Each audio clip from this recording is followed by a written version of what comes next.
呢，拉线不方便拉，而且一些安全隐患必须要去做，包括一些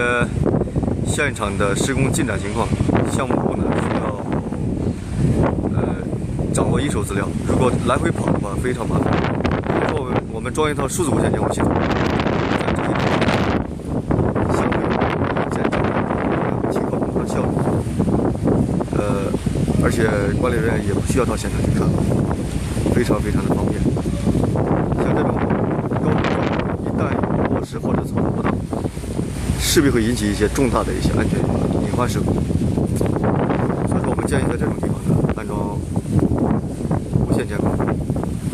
用数字无线监控来解决一些现场的事情。